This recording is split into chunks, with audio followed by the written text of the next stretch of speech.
So we're walking around Tidewater Comic Con 2017, and we happen to come across a bunch of really cool artwork here. And what you guys are going to see here in a second is it's magazine cover variants. I mean, you got Time, Popular Science, Galactic Time. And here's the artist that comes up with these ideas. His name's Jeff.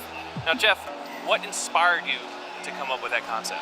It's actually a good story. I was at an antique store with my wife, and she was taking a really long time looking at antiques. Yeah. And so I found a box of magazines. I started going through them, and I'd set up at cons before and just done, pin-ups and stuff like that, pin-up pictures of people who were standing. Yeah. And I was looking at these magazines and thinking, like, I got it. I know what I'm doing. So I made an Iron Man one, right. And I'll show it to you. I made an Iron Man one and went to my next show and sold out of it very quickly. Oh, is it that one right there? Yeah, right here. My God, look at that.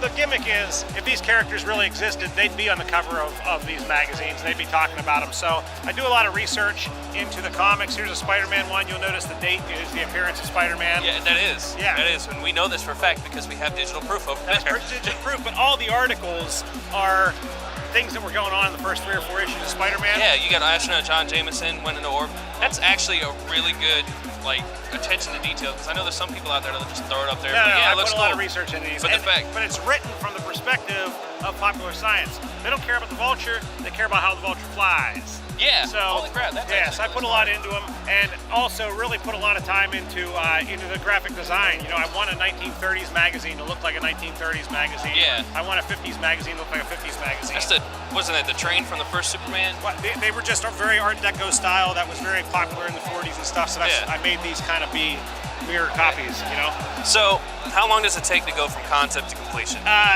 It's hard to say. I'll show you some pieces. So like I did this. This one. Yeah, I was sitting at the pool on spring break, and I drew this in about an hour and a half, and then I scan it, and then I use Photoshop to paint and color and add font and titles and all that kind of stuff. So I was going for much more of a 1950s pulp kind of book for these Star Wars prints and, Right. tell a story. Would you do commission work? Yeah, I do. But this is my side job. Okay. So the real job takes up a lot of time. So there's not. We all know in hobby world. Right. But depending on what it was and how big and my time commitments to other things, absolutely. So how would someone be able to get a hold of you? My email.